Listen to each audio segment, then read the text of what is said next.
Hi friends, once again welcome back on our YouTube channel. हम microwave electronics discuss कर रहे थे and microwave electronics के अंदर लास्ट जो हमारा टॉपिक था वहां पर हमने लिया था microwave bench.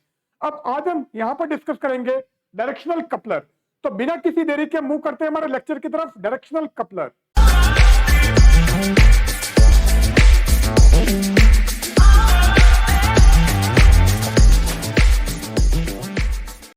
Now directional coupler. अब डायरेक्शनल कपलर क्या है उसके बारे में हम यहां पर डिस्कस करते हैं। नाउ डायरेक्शनल कपलर क्या है? A directional coupler is a useful waveguide joint which couples power in and auxiliary waveguide arm in one disc। तो डायरेक्शनल कपलर एक्चुअल में एक वेवगाइड जॉइंट है और ये क्या कपल करता है? It couples power in auxiliary waveguide arm. तो ऑक्सिलरी वेवगाइड आर्म जो है उसके अंदर पावर को कपल करता है। अब यहां पर हमने डायरेक्शनल कपलर दिखाया है, तो ये क्या है? दिस इज ऑक्सिलरी आर्म और ये हमारा मेन लाइन है। नाउ ऑपरेशन की अगर बात करें तो डायरेक्शनल कपलर का ऑपरेशन क्या होगा? If power is fed into port 1। अब यहां पर ये पोर्ट 1 है, ये 2 है, ये 3 है और ये 4 है। तो इस टाइप से ये एक्चुअल में क्या है? It is a 4 port device but one of the port is terminated into a matched tool. तो एक्चुअल में डायरेक्शनल कपलर 4 पोर्ट गाइड है। तो यहां पर मैंने दिखा दिया है, ये हमारा पोर्ट 1, ये पोर्ट 2, ये पोर्ट 3 और ये पोर्ट 4 है। तो actually it is a 4 port device but one of the port is terminated into a matched load। तो 4 port डिवाइस है जिसमें से एक पोर्ट क्या है? एक पोर्ट हमारा टर्मिनेट हो गया है into a matched load. Now अगर मैं इसके ऑपरेशन की बात करूं तो ऑपरेशन क्या है? If power is fed into port 1। अब यहां पर आप पावर भेज रहे हो, तो if power is fed into port 1 then the power is coupled in port 2 and 3, that is power flows in the forward direction। अब आपने पोर्ट 1 में पावर भेजी है तो ये जो पावर है ये पोर्ट 2 एंड पोर्ट 3 में फ्लो होगी। इसका मतलब फॉरवर्ड डायरेक्शन में ये फ्लो होगी। तो the power is coupled in port 2 and 3। तो पोर्ट 2 एंड 3 में क्या हो रहा है? पावर कपल हो रही है, तो फॉरवर्ड डायरेक्शन में आपकी पावर फ्लो हो रही है। But no power couples in port 4 that is in backward direction.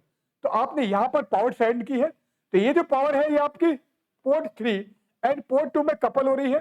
But ये जो आपने पावर भेजी है ये पोर्ट 4 में कपल नहीं होगी। इसका मतलब बैकवर्ड डायरेक्शन में पावर फ्लो नहीं करेगी, it flows only in forward direction. Similarly power is fed into port 2 couples to port 1 and 4 but not in port 3। अब अगर हम इस टाइप से करें कि पावर आप 1 की जगह पोर्ट 2 में सेंड कर रहे हो, तो ये जो पोर्ट है जिसमें आपने पावर सेंड की है ये आपकी पावर पोर्ट 4 एंड पोर्ट 1 में कपल होगी, पोर्ट 3 में इस केस में कपल नहीं होगी। तो पावर जो आपकी केवल फॉरवर्ड डायरेक्शन में जाएगी। अगर आपने पोर्ट 1 में भेजी है तो ये 3 एंड 2 में कपल होगी, यहां पर 4 में कपल नहीं होगी। इसी तरह से अगर आप पावर 2 में भेज रहे हो तो ये जो पावर है ये आपकी पोर्ट 1 एंड 4 में कपल होगी, पोर्ट 3 में कपल नहीं होगी।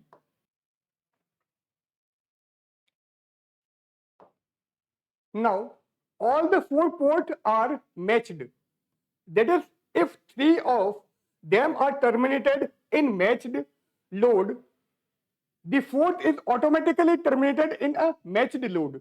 अब यहां पर क्या बोला है इसने? ये बोल रहा है कि ये जो 4 पोर्ट डिवाइस है जिसको हमने डायरेक्शनल कपलर बोला है, पावर कपलिंग इन डायरेक्शनल कपलर, ये हमने शो किया है। तो ये जो हमारे 4 पोर्ट डिवाइस है यहां पर क्या है? ये जो चारों पोर्ट है these all port are matched. Matched का मतलब ये है if 3 of them are terminated in matched load. अगर इन 4 में से आप क्या करोगे? जो 3 पोर्ट है उन 3 पोर्ट को आप क्या करोगे? टर्मिनेट कर दोगे, किसमें? मैच्ड लोड में। तो जो आपका 4th पोर्ट है वो ऑटोमेटिकली क्या हो जाएगा? Automatically terminated in matched load. So this is actually 4 port matched device. Now if power couples in reverse direction, अब अगर आप पावर को क्या करते हैं, रिवर्स डायरेक्शन में कपल करते हो, that is power fed in port 1 appears in port 2 and 4 and nothing in port 3. अब आपने जो पावर भेजी है, आपने पावर कहां भेजी है, वी सेंड और we fed power in port 1, यहां पर हमने पावर भेजी है and it appears in port 2 and 4. सो ये जो आपने पावर भेजी है, ये पावर क्या है, ये जो पावर है ये आपकी 2 and 4, 2 and 4 जो पोर्ट है वहां पर कपल हो रही है and nothing in port 3. Port 3 में कोई भी पावर हमारी नहीं जा रही है, यहां पर पावर नहीं जा रही है, आपने पावर सेंड की है यहां पर, ये आपकी 2 and 4 में कपल हो रही है, इसका मतलब रिवर्स डायरेक्शन में भी आपकी पावर जा रही है, बट ये जो आपका पोर्ट 3 है यहां पर कोई भी पावर कपल नहीं हो रही है, then such type of coupler is known as backward directional coupler. तो डायरेक्शनल कपलर हमने लिया है, पावर कपलर या पावर कपलिंग हम डायरेक्शनल कपलर में बता रहे हैं. हमने कहा है कि हम पावर यहां पर भेजते हैं, ये जो पावर है ये 2 and 3 में कपल होती है, 4 में कपल नहीं होती है, मतलब पावर केवल एक ही डायरेक्शन में जाती है जो कि फॉरवर्ड डायरेक्शन में है. और अगर आपने पावर यहां पर 2 में भेजी है तो ये जो पावर है ये आपकी 4 and 1 में कपल होगी, 3 में कपल नहीं होगी. अब अगर आपने क्या किया है, पावर को आपने पोर्ट 1 में भेजा है, यहां पर आपने पावर सेंड की और ये जो पावर है ये आपकी पोर्ट 2 and 4 यहां पर अपीयर होती है, जबकि ये जो पोर्ट आपका 3 है यहां पर पावर अपीयर नहीं हो रही है. तो यहां पर क्लियर है कि आपने पोर्ट 1 में पावर भेजी और पोर्ट 4 में आपको मिल गई है, तो ये जो पावर है क्या बैकवर्ड डायरेक्शन में है, इसलिए इस टाइप का जो कपलर होगा उसको हम क्या बोलेंगे, this type of coupler is known as backward directional coupler. तो कंक्लूजन क्या निकल रहा है, the conclusion is that in the auxiliary section the power is coupled only in one direction. तो ऑक्सिलरी सेक्शन में पावर केवल एक ही डायरेक्शन में क्या होगी, कपल होगी. अब ऑक्सिलरी आर्म हमारी ये है, तो या तो पावर आपकी पोर्ट 3 में कपल होगी या फिर पोर्ट 4 में कपल होगी. अगर आपने पोर्ट 1 में भेजी है और पावर आपकी 4 में कपल हो रही है, 3 में नहीं हो रही है, तो ये जो होगा आपका बैकवर्ड डायरेक्शनल कपलर होगा. और अगर आपने पावर भेजी है, कहां पे सेंड की है, पोर्ट 1 में, और पावर आपकी कपल हो रही है, तो पोर्ट 1 में आपने पावर सेंड की है, पावर जो आपकी पोर्ट 3 में कपल हो रही है, 4 में कपल नहीं हो रही है, तो उस केस में फॉरवर्ड डायरेक्शनल कपलर ये सिंपली डायरेक्शनल कपलर है. तो एक्चुअल में जो आपकी पावर है ये आपके ऑक्सिलरी सेक्शन में केवल एक ही पोर्ट में कपल होगी या एक ही डायरेक्शन में कपल होगी, या तो फॉरवर्ड डायरेक्शन में या फिर रिवर्स डायरेक्शन में. Now directionality and coupling of a directional coupler. अब डायरेक्शनल कपलर की हम डायरेक्शनलिटी एंड कपलिंग की बात करते हैं, तो वो क्या है, the characteristic of the directional coupler are expressed in 2 parameter. 2 parameter क्या होंगे, एक पैरामीटर हमारा डायरेक्शनलिटी और दूसरा हमारा coupling. So directionality and coupling are the parameter of a directional coupler. अब सबसे पहले हम बात करते हैं directionality. So directionality of a directional coupler. So directional coupler हमारे पास में है, उसकी डायरेक्शनलिटी की हम बात कर रहे हैं. तो ये मैंने कहा था ये हमारी क्या है, मेन लाइन है, और ये जो क्या है, दिस इज ऑक्सिलरी लाइन. अब यहां पर आपके पास में आउटपुट पोर्ट और ये आपका इनपुट पोर्ट. तो मेन लाइन का आउटपुट तो हमारा यहां, एंड ऑक्सिलरी आर्म का जो आउटपुट है वो हमारा यहां पर है. Now directionality of a directional coupler की हम बात कर रहे हैं. तो डायरेक्शनलिटी को आप कैसे डिफाइन करोगे, डायरेक्शनलिटी को हम इंडिकेट कर रहे हैं डी से. तो D is the directionality of a directional coupler. अब डिफाइन कैसे करोगे, it is defined as the ratio of the power. Power का रेशियो है, और वो जो पावर का रेशियो है वो भी आपको किस में डिफाइन करना है, in terms of decibel. So it is defined as the ratio of the power output in the coupled auxiliary arm to the power flowing in uncoupled auxiliary arm. तो ये पावर का रेशियो है, और power का जो ratio है वो इन terms of decibel है. अब पावर का जो रेशियो है वो किन पावर का रेशियो उनके बात कर रहे हैं, it is defined as the ratio of the power output in the coupled auxiliary arm. तो कपल्ड ऑक्सिलरी जो आर्म है उसमें पावर आउटपुट एंड जो आपकी अनकपल्ड ऑक्सिलरी आर्म है उसमें जो पावर है, तो coupled auxiliary arm and uncoupled auxiliary arm में जो पावर है उन पावर का जो रेशियो है इन टर्म्स ऑफ डेसिबल उसको हम बोल रहे हैं directionality. Theoretically directionality should be infinite because no power should couples in arm 4। अब थ्योरेटिकली क्या है, ये जो आपकी डायरेक्शनलिटी है ये डी है, इसकी वैल्यू इंफिनिटी होनी चाहिए, क्योंकि आपने यहां पर पावर सेंड की है और पावर आपको पोर्ट 4 में वापस नहीं मिल रही है, ये जो पावर है आपको पोर्ट 2 एंड पोर्ट 3 में मिलती है। तो थ्योरेटिकली इसकी वैल्यू क्या होगी, इनफाइनाइट होगी, क्योंकि आर्म 4 में कोई भी पावर कपल नहीं हो रही है। ये हम थ्योरेटिकली बात कर रहे हैं, जबकि ऐसा एक्चुअल में नहीं होता है। So directionality D is equal to 10 log PAO upon PD base 10। तो log बेस 10 की बात कर रहे हैं, so 10 log base 10 PAO upon PD is the directionality in terms of decibel। Now PAO क्या है, PAO हमारा ऑक्सिलरी आर्म में या ऑक्सिलरी लाइन में पावर आउटपुट है एंड PD क्या है, PD एक्चुअल में ये पावर है। तो अगर आपने पावर यहां पर सेंड की है, कहां पर, पोर्ट 2 में, तो पोर्ट 2 में भेजने पर जो पावर आपको 3 में मिल रही है उसको हम PD बोल रहे हैं, और आपने यहां पर जो पावर भेजी है इसका आउटपुट जो आपको पोर्ट 3 में मिल रहा है वो हमारा PAO है। So this is the directionality of a directional coupler. Now coupling factor और coupling of a directional coupler. अब डायरेक्शनलिटी अभी हमने ली है, अब कपलिंग फैक्टर की बात करें या कपलिंग की बात करें तो किसी भी डायरेक्शनल कपलर का कपलिंग फैक्टर या कपलिंग क्या होगी वो हम लेते हैं। तो हमारा डायग्राम, ये हमारा मेन लाइन था, ये हमारी ऑक्सिलरी लाइन थी, तो ऑक्सिलरी लाइन आउटपुट हमारे यहां है और मेन लाइन आउटपुट हमारा यहां पर है। अब क्या किया है, आपने यहां पर पावर सेंड की है PI, यहां पर आपको पावर मिल रही है PO और यहां पर मिल रही है ऑक्सिलरी आर्म में PAO। नाउ कपलिंग जो है ये कपलिंग फैक्टर है, ये भी आपका पावर रेशियो है इन टर्म्स ऑफ डेसिबल। अब ये किस पावर का रेशियो है उसकी हम बात कर रहे हैं। So it is defined as the ratio of the power entering at the input of the main line.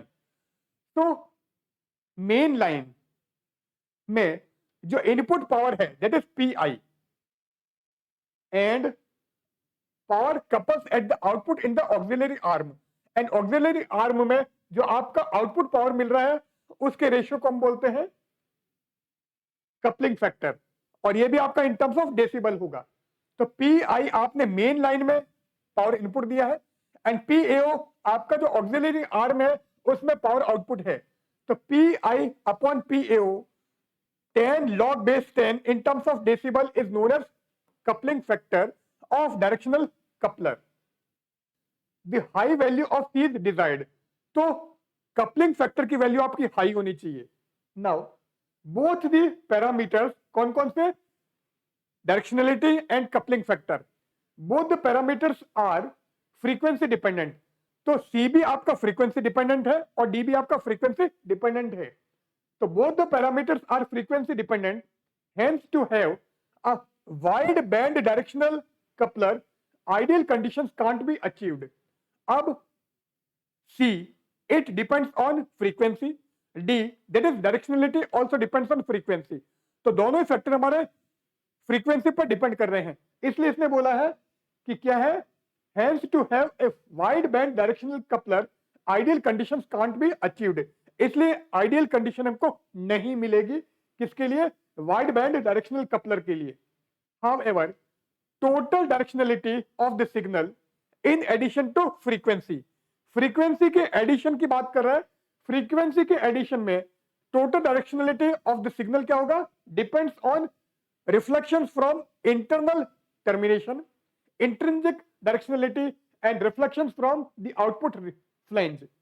अब फ्रीक्वेंसी के एडिशन में, फ्रीक्वेंसी के एडिशन में क्या है, total directionality of the signal in addition to frequency depends on, किन किन factor पे डिपेंड कर रहा है? It depends on reflection from internal termination, internal termination से जो आपका रिफ्लेक्शन हो रहा है उस पर डिपेंड कर रहा है. It also depends on intrinsic directionality, intrinsic directionality पे डिपेंड करता है. And it also depends on reflection from the output flange. अब आउटपुट फ्लैंज से कितना रिफ्लेक्शन हो रहा है उस पर भी डिपेंड करता है. Directionality is a measure of how will the forward traveling wave in the first waveguide couples only to the specific port to the second waveguide. अब डायरेक्शनलिटी क्या रिप्रेजेंट कर रही है? अब एक हमारा ट्रेवलिंग वेवगाइड ये है और दूसरा वेवगाइड ये है. अब एक वेवगाइड से दूसरी वेवगाइड में क्या हो रहा है? कपल हो रही है, पावर कपल हो रही है. तो कितनी पावर आपकी कपल होगी वो आपकी डायरेक्शनलिटी पर डिपेंड करेगी. So directionality is actually a measure of how will the forward traveling wave in the first waveguide couples only to a specific port of the second waveguide. तो first waveguide का क्या है? Traveling wave in the first waveguide couples only to a specific port of second waveguide. तो first waveguide का जो traveling wave है वो second waveguide के specific port से कपल हो रही है. वो कितनी कपल होगी उसको मेजर करने का जो तरीका है वो हमारा क्या है? Directionality. The directionality D is a measure of the discrimination property of a directional coupler between the wave travelling in the two direction in the main line. अब मेन लाइन आपकी है, एक ऑक्सिलरी लाइन थी, एक main line थी. अब ये क्या बोल रहा है? Directionality is actually a measure of the directional property. Directional property का मेजर है of a directional coupler between the wave traveling in the two direction in the main line. It is a measure of the discrimination property of a directional coupler between the wave traveling in two direction in the main line. Now, an ideal directional coupler should have infinite directionality. अब अगर आपका directional coupler क्या है? Ideal है. तो ideal directional coupler अगर है तो उसकी जो डायरेक्शनलिटी होगी वो इनफाइनाइट होगी. तो यहां पर हम आज का हमारे टॉपिक एंड करते हैं. आज हमने डायरेक्शनल कपलर के बारे में बात की है.